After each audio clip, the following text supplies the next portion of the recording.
students who survived that deadly school shooting in Florida are taking action. First, they attended a funeral for one of the victims of the massacre, 16-year-old Carmen Schentrup, after a candlelight vigil at the school last night. And a little more than an hour from now, about 100 kids are going to board buses to head to Tallahassee, Florida, their state capital. They say they have ideas they want to talk about with lawmakers. Their hope is to make sure no one has to go through what they went through again. This is Outnumbered. I'm Harris Faulkner. Here today, the editor of townhall.com, Katie Pavlich, is here. Republican strategist and Fox News contributor Lisa Booth. I love how she waves. I do too. All right, give us a wave then. Democratic strategist and Fox News contributor Jessica Tarlov, and you can wave if you want. Former Secret Service agent, former NYPD officer, and host of the Dan Bongino show, Dan Bongino. He's given a double wave because he rolls like that, and he's outnumbered. There's already agreement on the couch between Jessica. We should just call it quits now. Welcome. I don't know if our fantastic viewership can see those socks, but I think they are can. patriotic. I have to have a shout out to Pete Hegseth, though. I was a black socks wearer until I saw Pete, so he inspired me. Get a little more color. You went from neutral to patriotic. I like your game. I was a Secret Service guy. We had to wear black socks. Fabulous. Creature of habit. Well, welcome. Good to be have here. you. All right, let's get to the news. The students who survived that deadly shooting in Florida are headed to their state capital today. They're going to meet with lawmakers tomorrow to discuss strengthening gun control and mental health laws. One student shared some ideas. Watch. Ban assault weapons. We do not need these weapons. These are weapons meant for killing and attacking people, not for defense. The Second Amendment is the only thing that opposes it, and it's a good amendment. However, we don't need to have these things. The second thing is I propose that the government of each state has a federal or has a state agency that they could work to interact with the FBI and local law enforcement.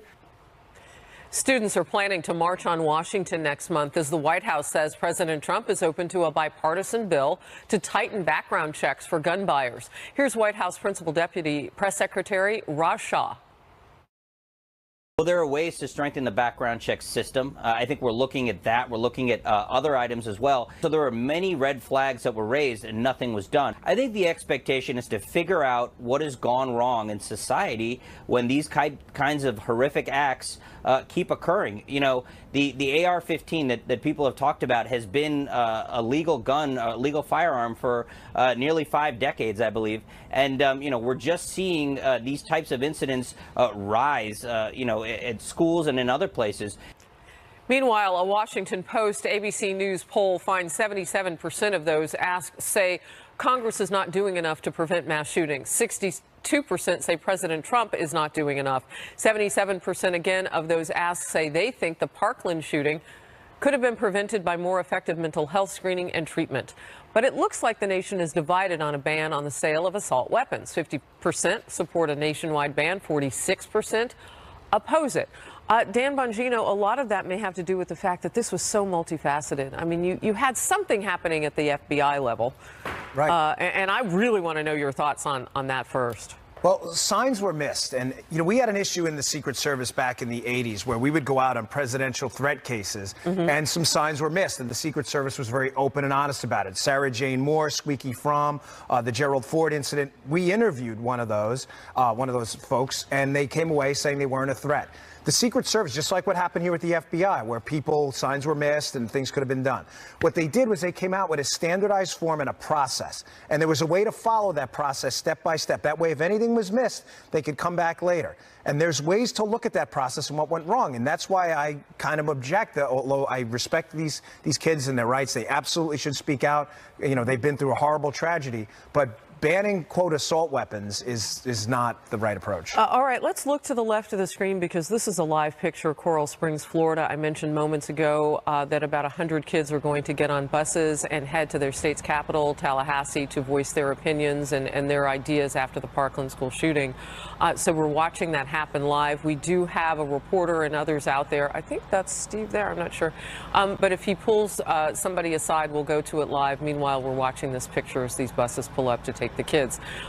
Jessica, you know, we're kind of away from, and you heard Dan talking about it, away from the guns conversation and more on the mental health conversation and the things that got left behind. There's a process and an opportunity for Democrats and Republicans to come together. Yeah, I think it's incredibly exciting, and I really give credit to these kids, to these teenagers who have been such vocal advocates for a new America that they would like to see, where they're not scared to go to school. And I actually think that they have been having a multifaceted conversation. To your point, Dan, I don't know if there's enough emphasis on what the FBI missed here, and I think that that is a core component. But these kids, and if you listen to David Hogg and Emma Gonzalez, they have been incredibly nuanced, talking about mental health, school security as well, and these types of weapons. And I know we're here with Katie, who knows a hell of a lot more about guns than I do, and I can admit that freely, but I do understand why there are so many Americans waking up day after day saying, why does a normal person need a weapon like this? And I know there are answers that people give. I personally don't agree with that. It's not the way that I grew up and the way that I live. I respect the Second Amendment entirely, but at a moment where I hope we're seeing a sea change in this conversation, those kids are not going to be able to be ignored, and they're going to show up in Washington over and over again. And the NRA is in a lot of trouble here, I think, especially in places like Florida. I would say, look, nobody wants an America where schools are the places where school shootings always occur. But I think we have to look at the reality that schools are the softest targets that we have in America. We hear these calls for a new, quote, assault weapons ban, which is really a ban on semi-automatic rifles. When you look at the details and the data from the Clinton-era assault weapons ban, the Clinton DOJ said that it didn't reduce crime to ban that type of firearm, and it didn't reduce mass shootings. When you ask people why do they need a certain type of firearm, well, it's not about need. It's about the Second Amendment and what people have a right to have. The AR-15 is the most popular rifle in this country.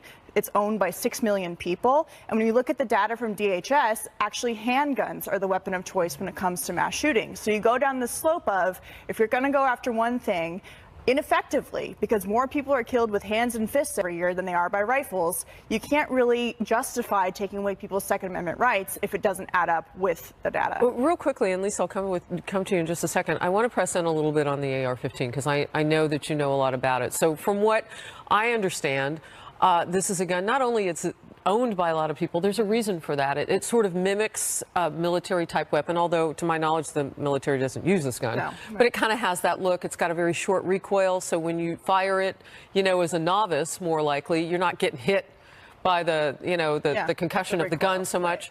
So there are other, like, physical reasons why people want it. Right.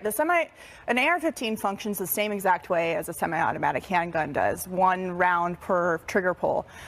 When you look at what people are saying about this particular firearm, it is in wide use. There are people who own it every day who don't use it for these purposes. And let's not forget that during the church massacre in Texas that we saw recently, it was an NRA certified instructor who used an AR-15 to stop the killing there. And so there are two sides of the story, and there are plenty of students on the other side that we're not hearing from who want their more security in schools, who want their teachers to be armed, which we've actually seen implemented in school districts across the country at a local level, rather than having the federal government attack an issue that really needs to be dealt with on a case-by-case basis. Yeah, it's interesting to bring up that because AR-15, I believe, was also used in the Las Vegas massacre as many of them. But I think at the basic level, I mean, but there's also this disingenuous. Lisa, would you forgive me? Sure. Oh my goodness, I'm gonna have to buy Lisa some coffee. But I want to bring everybody's attention to. Really? Okay. Yeah, let's do that. So on the left of your screen, because we're going to continue to watch live events as they happen this hour, these are high school students from Boca Raton, Florida, and they have just walked out of their high school, and they are protesting for gun control, against gun violence, is what we're understanding. So again, this is Boca Raton, Florida, and we're getting these pictures live from the air, obviously. And as we get, you know, we're going to kind of rotate in.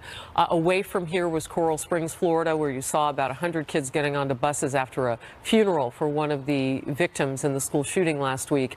They're boarding, and there's that picture again now. And they'll be headed to the state capital of Tallahassee. Lisa Booth. Well, I was going to say, I was on with a Democrat earlier today, and she presented the argument that if we just remove the AR-15, we're not going to see some of these mass casualties.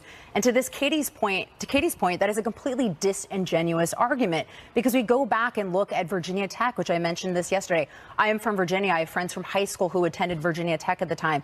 2 handguns killed 32 people. You look at Nice, France, a truck can kill, 96 people, I believe. So that's a completely disingenuous argument. And there's also this argument of, well, Congress needs to do more, government needs to do more. But you look at the failures of the system with the Florida shooting, whether it's the fact that the police went to the House 39 times. This was alerted to the FBI twice. He was reviewed by a mental health institute in Florida. So again, breakdown after breakdown of the systems in place. I have to ask you, Dan, because in addition to your Secret Service work, you were an NYPD officer. Yes. And I know you and others I've talked with say domestic violence cases are the most deadly that you ever face in the field. They're extremely unpredictable. Yeah, I mean, I got hit by, the emotions are hot. I got hit by an ironing board one time. It's the only time I ever got attacked at a domestic call. Guy literally picked up an ironing board and buckled us in half. And, you know, the objection I have, though, to this, and I do some contribution work at the NRA TV, just to be clear. I don't work for the NRA, I work for NRA TV. But the NRA, what does the NRA have to do with this? Right. They supported the expansion of NICS. They also supported the bump stock ban. I don't understand. No, then they withdrew that support. They were supposed to advocate and move that further. Yeah, but what do they have to do with after this? what This is what I happened? don't understand. What they have to do about it is the millions and millions of dollars that they pump into our political Yeah, but system. where are those dollars coming from? What? 5 million people. Americans who actually believe in the Second Amendment. So should they It's not shut about, up too? First of all, I resent that. I believe in the Second Amendment as well, and a lot of No, these but people so who do the want 5 an million assault members of the NRA. Yeah, of course, and they should Should they have shut their up? voice. No, absolutely. So then they why shouldn't should the voice. NRA not? Just Planned Parenthood? Why should they shut up too? Planned Parenthood, those dollars, which we hear this all the time, that they're your tax dollars, they are not. They are Medicaid dollars that go towards Planned Parenthood. But you can donate to Planned Parenthood, Of correct? course I can tax donate. money. Why can't NRA? Oh, members it's speak tax out? money. Well, and you could also redirect them to community health centers that provide more efficient and better services. But they let me absolutely jump did. right I mean, we can have back in Planned here, 'cause Parenthood debate, but I don't think that's I kind today. of like where we're going here in terms of, because I think this is the argument that's being had. I know it is on Washington, on Capitol Hill, rather, and I would imagine across the nation as we look at live pictures of these students getting on buses to go to Tallahassee to tell lawmakers their thoughts about this and where the conversation needs to go. But, you know, on the one hand, we've got lawmakers, including the president, who are willing to look at background checks. At last I checked, I thought that the NRA was on board with that, particularly after Las Vegas. They are. Have been for years. So if they're involved because they've kind of been requested to be, and they came back with a yes on background checks. Please correct me if I'm wrong. No, you're not wrong. And what's frustrating about this debate is we keep talking about new gun laws. Let me just let you in on a little secret. In my 12 years of experience as a federal agent and 4 years as a cop, criminals don't care about your gun laws. They don't give a damn. They don't care about rape laws, robbery laws, homicide laws, burglary laws, gun laws, or anything else. I don't know why you think a supply-side measure meant to limit criminals who simply get them off the street and openly But that's mock not what gun Nicholas laws. Cruz did. He did doesn't- this completely legally, and he Killing did people go to a is mental illegal. health. But he the went problem- to a mental health facility, and they should have taken that gun away from him. But there when were they already called the laws to police do that, 39 and they times. missed it. There were already Baker Act laws. I started by saying I thought it was law enforcement. So they missed the I'm signs. at fault The there. sensitivity or lack thereof in this country for mental health issues is, you know, and the 39 visits to the house by the local police, Right. which is why I leaned on your experience. I know that when you go to a house that many times, from what you and others have told me, I mean, you know the intensity there. But the FBI didn't take what guys like you would have told them. And now next. we want to institute more obstacles for legal gunner. This is what's frustrating. All right. Well, we will obviously continue to have this conversation. The news is breaking this hour as a couple of things are happening. You're watching on your screen to the left now, students in Boca Raton, Florida, walking out of their high school to protest gun violence. And away from there is Coral Springs, Florida, after one of the victims was buried. Then students are getting on buses to go to the state's capital in Tallahassee to meet with and discuss with lawmakers their ideas to make things safer at schools all across the state of Florida and across the country, I would imagine. Stay close here on Outnumbered. New developments in Robert Mueller's Russia investigation. We're learning of a charge filed against an attorney for lying about his last communication with former Trump campaign aide Rick Gates, who was indicted in October. What does this mean for the investigation? And new questions about the circumstances under which former National Security Advisor Michael Flynn pleaded guilty to lying to the FBI. A judge is telling Mueller to hand over any evidence that is favorable to Flynn's defense. He wants a real close look at that case. The details next.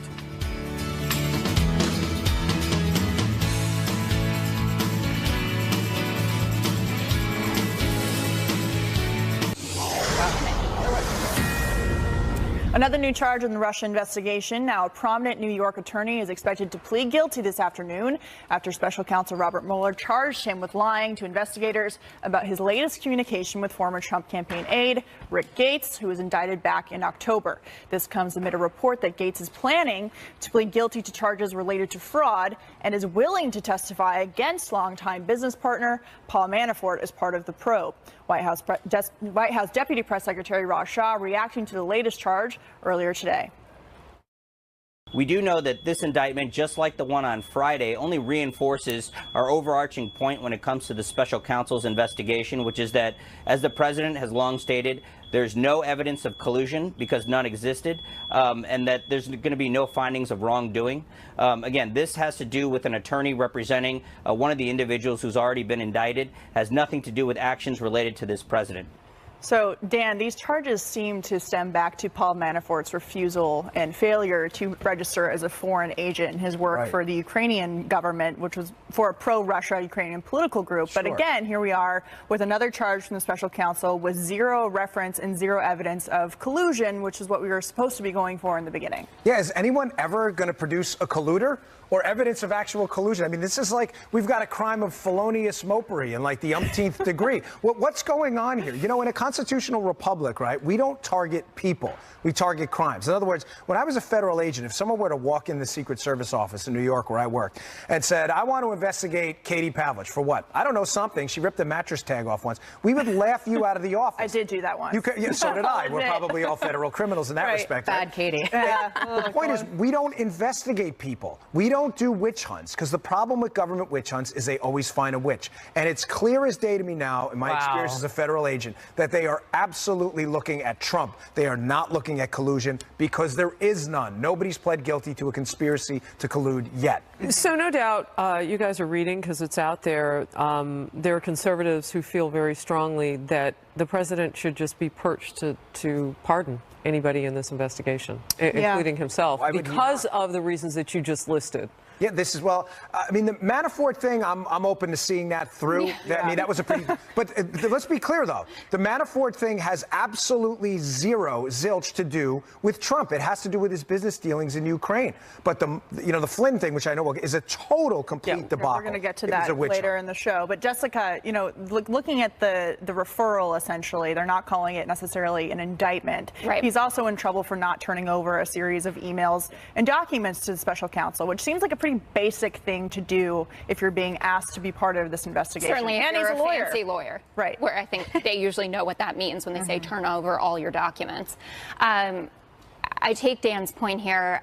What I would say is that now this investigation has gotten far more wide-ranging than certainly it began. It came out of potential obstruction of justice because of what Donald Trump said to Jim Comey, allegedly in the Oval Office, asking for these loyalty pledges. Now we're looking at obstruction of justice, we're looking at collusion, and we're also looking at financial issues relating to Trump businesses, and it's getting a lot broader, obviously, and I do take the point that this is not how it began, and if you really just want to find out if Donald Trump and his campaign associates worked with the Russians to tilt the election, we have gotten broader than that. But that doesn't mean that Paul Manafort, who you made quite clear, you're kind of okay with him going away, because this is someone who we knew had a problem and had a problem with there's evidence there. But Lisa, what about that point of, because all of what has come out of the special counsel so far is irrelevant to the Trump campaign, to Harris's point about how the president has reacted to this, don't these continuing referrals or indictments unrelated to the campaign further prove the president's point that this is a political witch hunt rather than a serious investigation of collusion?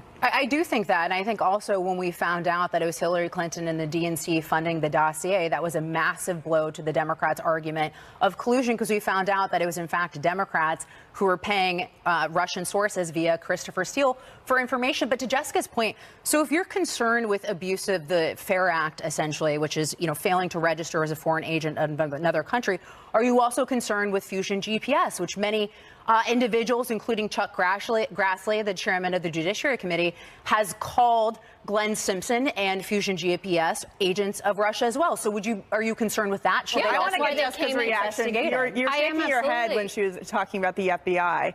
When I was talking about this being a big problem because of how the dossier got funded, and we've debated the Carter Page FISA warrant before. I personally, finding out that the FISA warrant was based at least in part on the Steele dossier and that there was other corroborating evidence there, that doesn't bother me. Yes, there was. No, it there was wasn't. not. You've never seen it written down. It was only based on the Steele dossier. It was based on a Yahoo News article, which was based on the Steele dossier. Yeah, No, that's why my whole answer. I know about the circular reporting. I'm going to take Jessica. That's a no in my question to her. But I'll have more questions for you because we're getting to. It's great they testified. All right. Well, meanwhile, new questions about the circumstances under which former National Security Advisor Michael Flynn pled guilty to lying to the FBI. Now, a judge ordering special counsel Robert Mueller to turn over any evidence favorable to Flynn's defense that may have been previously withheld. Judge Emmett Sullivan took over the case and issued the order after the previous judge, who accepted Flynn's guilty plea back in December, recused himself less than a week later. The recusal was likely due to the fact that he also served on the FISA court that approved the controversial application allowing surveillance of the Trump campaign by the FBI. Here's Fox News senior judicial analyst Judge Napolitano. Listen. Why would he want that after General Flynn has already pleaded guilty? That is unheard of. He must suspect a defect in the guilty plea, meaning he must have reason to believe that General Flynn pleaded guilty for some reason other than guilt. Sometimes they'll say, right, lay off my son, and I don't want to have to mortgage my house again to pay my legal fees. So give me something to plead guilty to so that this can be over with. If the government accepted the guilty plea knowing he wasn't guilty, the lawyers involved have a very serious problem. That makes sense. So, Dan, I want you to respond to what the judge just said, but I also want to couple it with the fact that this comes on the heels. Byron York did a piece about the fact that congressional investigators are very concerned about Flynn because Comey had told them that they believed that Flynn, or Comey had said that he didn't think that Flynn had lied, that was the impression that FBI investigators gathered from their conversations with him. So what do you make of that? And then also Judge Napolitano's statement right there. This is what I find astonishing about so-called civil liberties advocates on the left. Where are they in this case? I have never in my time in government service and afterwards seen a case of government abuse as rank as the Mike Flynn prosecution. The head of the FBI, Jim Comey at the time, is on the record, this is not speculation, saying they thought Flynn was truthful. The FBI agents in the room, and I know both of them, I know the other guy's name too, in the room said that they thought Flynn was truthful as well. Now, let me get this straight. You're charging him with lying to the FBI despite the fact that the agents who were actually in the room garbage is crap line. I'm getting tired of hearing it from all these nut jobs on Twitter. They tweet back to me, well, he pled guilty. I was an agent for 12 years. People plead guilty all the time. Sometimes they plead guilty when they were guilty of lesser things to get out of the financial burden, to stop the penalty against them, to stop the phase, to get a lesser sentence. Saying that is absurd. I think the government went after Flynn. Or to protect their child. Or to protect their kids. And I think Sally Yates, the Deputy Attorney General at the time, who with this Logan Act thing, is going to have a lot of explaining to do. It's one thing for Flynn's attorneys to be arguing that the DOJ withheld important information in the case, but it's another thing for an independent judge to come in and look at the case and say, it's very clear that you withheld some pretty important information when it comes to the defense of this guy. And so that definitely gives the claim from the Flynn attorneys much more credibility when it comes to moving forward on that. Well, and it's worth mentioning that this particular judge has done this before. I mean, he has this in his history. He likes to take a look at things that may have been, too one-sided. The one thing that this does, though, and this is what you said you wanted, we get potentially a better look at the evidence. Yeah, sure. I mean, we potentially, we may not get to see all of it, but if it gets produced and this judge decides that it can be released in some form, or we get to see it because, everything leaks, unfortunately, we may get to see kind of what led them down this road. And if there's anything that more clears General Flynn, we'll know about it. And what does that say about the total investigation? Can I get a little secret here? Those 302s. See, in the Secret Service, we did an interview, we take notes, and we type it up later, but there wasn't really a formal form at the time. The FBI has a formal form, a 302, to summarize that interview. If those interview notes with Mike Flynn were changed to reflect a different opinion than the opinion of the agents in that room, I wouldn't be surprised if someone loses their pension, their job, or someone in the FBI maybe subject themselves to criminal prosection themselves. And that's the shoe to drop. And to Harris's point, before moving on, Judge Sullivan was the one that served over the reversal of the charges against Senator Ted Stevens as well. So he wanted to look at the total evidence. Exactly. All right, well, moving on. As Parkland students are about to head to their state capital to lobby their lawmakers, President Trump is back at the White House. He is being criticized by some for not talking about gun control in the wake of the shooting that killed 17 people in Florida. Tomorrow, he'll hold a listening session with kids' parents, teachers affected by the school shootings, and another meeting is planned for this Thursday. Whether he is being unfairly criticized or is there more that he could do, we'll discuss it. Stay tuned.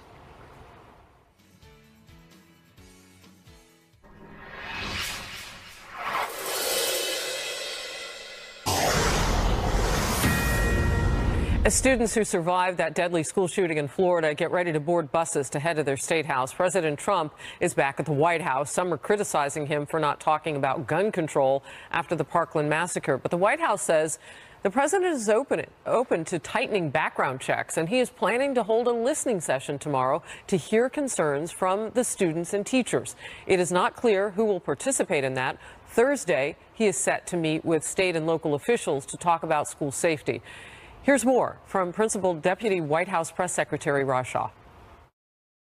The listening session tomorrow is about hearing from students, from parents, from teachers and others who are affected by these types of horrific tragedies, to really hear what they feel and what they confront on a daily basis and what will make them feel safe. There's also going to be a meeting on Thursday in which the president is going to hear from local law enforcement, school officials, and others more on the policy side at the local level who are dealing with this. The president is also going to be talking about how to increase school safety when he meets this weekend with the National Governors Association. So we come back to this in kind of a different way now, Dan, because the conversation will bring in teenagers and students and teachers. How do you see it going from here? You know, I don't know if there's going to be common ground on this, but let me tell you why. I believe there are ways going forward, by the way. You're never going to prevent all this, but to reduce the incidence of these horrific tragedies. The problem is neither side in this debate trusts the other side. And I know I'm not making this politically convenient, but I blame a lot of it on liberals, because if you look at even social media, their first their first attack was, you guys are accomplices to murder if you guys support gun control. And then secondly, they say things like, well, we don't want to confiscate your guns, but we want to do what they did in Australia, which was confiscate guns. So how can we have a reasonable conversation? I'm not saying, listen, we don't get passionate too. I dropped some, I dropped some explosive stuff on Twitter as well. But just be honest about what you want. Can I ask you a question? Because I know that you are a participating member in the NRA TV. Yeah. We were talking about the NRA earlier. If we put guns aside in this conversation, can we put guns aside in this conversation? There's so much more that's there on the bone in terms of what got missed, in terms of where this young man was, and what might have been done. But how do you fit the gun control? How do you see it? Here's the problem. It is a constitutional right. I shouldn't say it's a problem. That's not. Here's a problem for the left. This is a constitutional right. It's an asset for us. We can protect ourselves. But you can't stop it in advance. In other words, we have the right to free speech, right? But the old fire in the movie theater example, which isn't exactly accurate, but nobody stops you before you walk into the movie theater and says, Harris, are you going to scream fire in a movie theater, or else you can't go in? In other words, there's a penalty afterwards. But law enforcement didn't come to my house 39 times and then let the FBI know that thank they God, probably would step in. I mean, that's the difference. But I just wanted to get on board with that because you have a different type of relationship with the NRA, so it's interesting to get your perspective. Well, and I should say that I'm a lifetime member of the NRA, too, for full disclosure. And, there are a lot of NRA members who are teachers, who have children, who feel very, very differently than what we've been hearing in the media, and bipartisan as well. And so there are a number of people in the NRA who have been accused by the media, by the left, by politicians on Capitol Hill of being child murderers and thinking that shooting children is a sport when they have children too. They are teachers in schools and they feel like they are sitting ducks every single day because they've been legislated into being in a position where the only thing they can protect children with are their bodies, and that is what they want changed as well. But there's also a divide, not just within, because this is often couched as an R versus left issue, and that's not necessarily the case. And I'll again point out an article by Josh Krasher of the National Journal in the wake of the Vegas shooting. And he pointed out the fact that we weren't hearing from those rural Democrats running in red states about gun control. Jackie Rosen, I believe is the last name, who is running, the Las Vegas Democrat, running against Dean Heller statewide, said that no gun policy would change these. So it's not just an R versus left. And as Jessica, as you pointed out earlier in the show, you have a completely different perspective on this than someone as Katie. You both hail from completely different places in the country. So this isn't just an R versus left issue. It's much deeper than this. And I think that is also part of the problem in trying to derive solutions as well. Totally. We have an enormous, vast country. Would you allow me just for a second? Because whenever I see a camera choke up like this on a close-up, I always like to see what's happening in the center of the screen. So just to explain to everybody, Coral Springs, Florida, there is a funeral that has happened for one of the students, one of the people who died in the school shooting. And so as students come out to board these buses, clearly the situation now with them coming up is a little bit different than it was a few minutes ago. That might be because, and the shot is tightening because those buses are expected to pull away in the next like 20 minutes or so. So I just wanted to make the point that that's what we're watching. Jessica? Yeah, I just wanted to add, the country is enormous. There are 320 million people here who all have incredibly different experiences and different attitudes towards these issues. But to your point about the Constitution, we have had a number of amendments to the Constitution that have made our nation better. And our founding fathers could not have predicted what happened last week in Parkland. They certainly did not think that's how weapons were going to be used. So I think having a thoughtful conversation about gun control and mental health and law enforcement and all of it is productive. There was a piece that I read about, other nations that see their Constitution as a living, breathing document because we have to update for the times, and we have medical advances. We treat people as equals now when they used to be 3/5 of a person. Women can vote now. There's a lot that has changed. What am I saying? That if you are Second Amendment? No, I am not. Listen, I would encourage everyone to read Bret Stevens' piece on this because it was because it was calling out liberals for calling out liberal hypocrisy. It says just say it. If you don't want the Second Amendment anymore, don't come out and say, hey, you know what? I really respect your right. What legislation?